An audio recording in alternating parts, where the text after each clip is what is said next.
Welcome to the 30-day novel NaNoWriMo series. Today is day 14.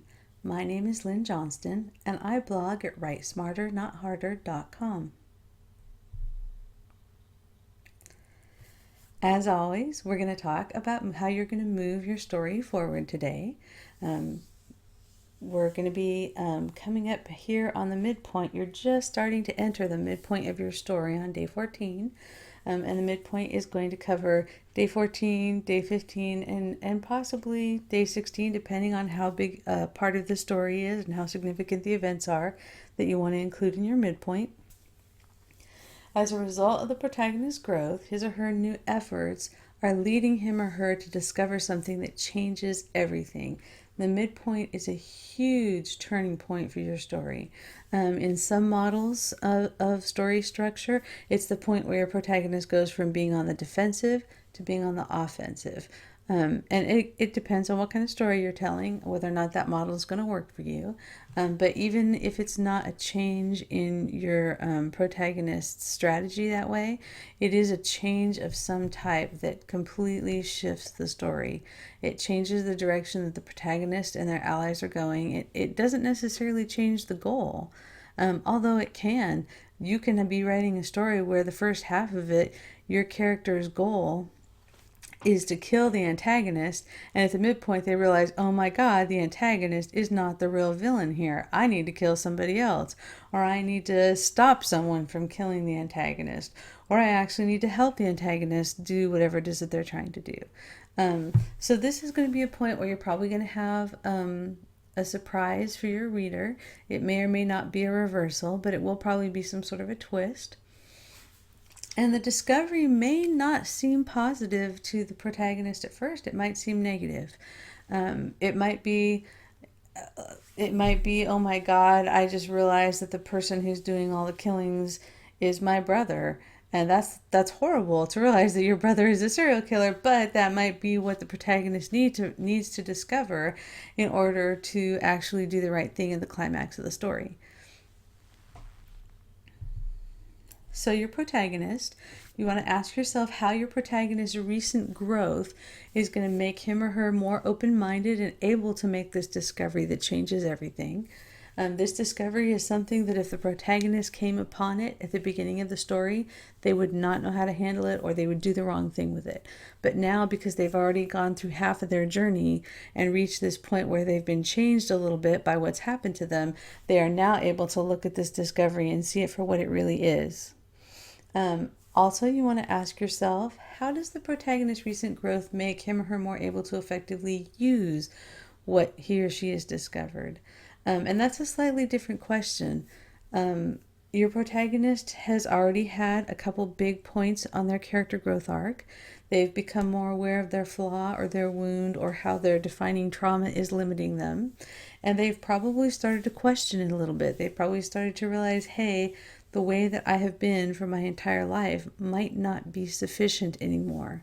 It might be actually making me more miserable than I realized, or it might be keeping me from the one thing that would make me happy. So think about this growth, whatever it is your protagonist has been slowly becoming more aware of in the first half of the story, and think about how that growth is going to let the protagonist use whatever it is that they're going to discover at the midpoint. For example, let's say that your protagonist is someone who is she's very, very focused on family, and then she finds out, and her flaw is that she is willing to turn a blind eye to the negative side of people who she's close to. So like, she'll make excuses for them and gloss over what they've done and basically try to pretend that all the people around her are perfect. And then she discovers at the midpoint of the story, holy cow, my brother is a serial killer. So over the course of her growth arc, if she started out feeling like no matter what my family members and loved ones do, I have to make excuses for them and pretend they're perfect, she's been questioning that as her character growth progresses, so that by the time she gets to the midpoint and she realizes, haha, I'm going to have to actually go chase my brother down and put him in jail because I'm a police detective and that's my job, even though he's my brother, her questioning of that undying loyalty and turning a blind eye is going to make it possible for her to realize what she needs to do about this discovery she's made. So whatever your protagonist is going to discover and whatever growth arc you've put them on, think about how those are going to connect. Your other characters, how are your other characters assisting in this game-changing discovery? And remember, they can be helping, they could be hindering. Maybe your contagonist doesn't want the protagonist to make this discovery because it's going to mess up everything that the contagonist wants. Maybe the contagonist is like another brother in the family. Maybe the protagonist has two brothers and one of them's a serial killer and the other one is basically, as the foil for your protagonist, is basically clinging determinedly and fiercely to this blind loyalty, and he's going to be trying to keep the protagonist from discovering that the other brother's a serial killer, because if she discovers it, it's going to tear the family apart. So you want to think about how your other characters win or lose as a result of your protagonist discovering whatever they're going to discover. And you also want to think about your antagonist as one of your other characters. Is your antagonist the reason that your protagonist discovers it? Is this one of those, haha, I fooled you, I am your father, Luke, kind of moments? Where the antagonist is basically trying to shove the truth down the protagonist's throat because the protagonist doesn't want to hear it? Or is it going the other way? Is it more of like an Indiana Jones kind of situation where the protagonist is trying to keep or the antagonist, is trying to keep the protagonist from finding out where the arc is or finding out where the staff is that will lead him to the arc? So your antagonist may or may not be involved in the midpoint. Chances are someone related to the antagonist will be, even if it's just by virtual presence, by virtue of the protagonist reacting to whatever they're doing at a distance. But they could be helping and they could be hindering in the discovery. The discovery is probably not something that is going to make your protagonist super happy. It's probably not like, yay, we discovered the last jewel and now we can assemble our magic device. It's probably more along the lines of, oh, we went to where the last jewel should be and it wasn't there, and the person who told us it is therefore working for the villain, and now we have to figure out who the traitor in our midst is. It's going to be more that kind of a discovery, because if your characters get everything they want here at the midpoint, that means the second half of your story is going to start to sag. So, conflict. Is your antagonist going to be aware of the protagonist's discovery, and is he or she going to try and interfere or even provoke the discovery? What is your discovery going to do for the stakes of the story? How does discovering whatever this discovery is, how does it change things for the protagonist? And ideally, you want it to make the protagonist more determined to win or lose. This is a big point in terms of the character's motivation. A re-solidification of commitment happens here at the midpoint. So think about what the protagonist now loses or gains as a result of making this discovery. What do the other characters who might be working with or against the protagonist, what do they gain or lose as a result of the protagonist making this discovery? Who's going to be hurt by this discovery?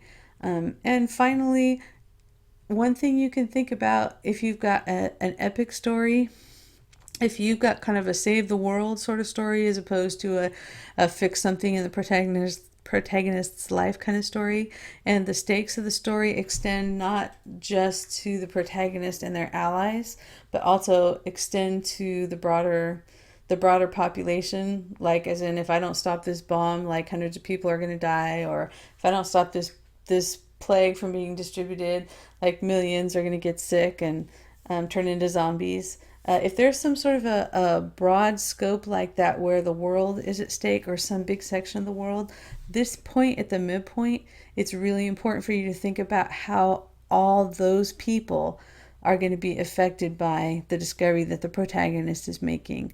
And of course, your stakes always need to be personal first, but it doesn't hurt to have the protagonist also be worried about the millions of people who are going to be affected if he or she doesn't succeed in this quest.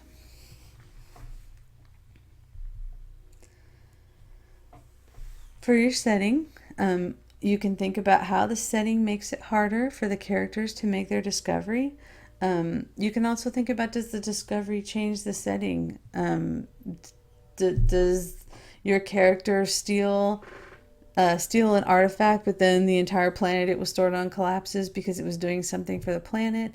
Does it change the protagonist's immediate environment? Does everybody around the protagonist get hostile when they make this discovery? It could be an emotional aspect of the setting rather than a physical aspect of the setting. Maybe whatever the protagonist discovers and is about to act on is something that just royally pisses off everybody who's been supporting him or her up until now. And that is a change in the setting. So think about that. Think about how you can basically use your setting to show the impact of that discovery. And that's going to be often through the impact of secondary characters or through a change in the setting that threatens the protagonist and his or her allies. Or it could threaten innocent people. Again, the scope can extend beyond the protagonist and their allies. You just want to make sure that there definitely is stakes for them too. Don't have you're always in trouble with your story if your protagonist doesn't have any stakes and it's always just about saving the world in the abstract, because saving the world in the abstract is boring. Saving specific people is engaging emotionally. So thinking about your story promise, what are you going to promise the reader about this discovery and how it's going to affect the characters in the second half of the story? And again, this could be some very subtle foreshadowing. It could just be the way that you show the protagonist reacting to the discovery initially, that kind of hints at how that discovery is going to keep affecting people as the story goes. It could be through the secondary characters' reactions.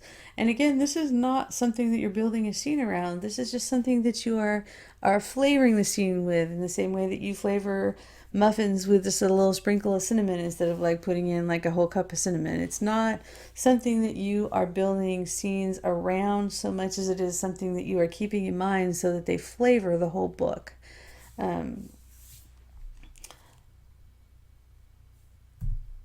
So getting started. As always, do your pre-writing ritual, do your warm-up exercise, either reread what you wrote yesterday aloud or on paper, or look at your notes, reread those, make a few notes about your character based on what you've written over the last few days so that you have an up-to-date character sketch for future reference. Whatever it is you need to do to get yourself immersed in your story world, please do that.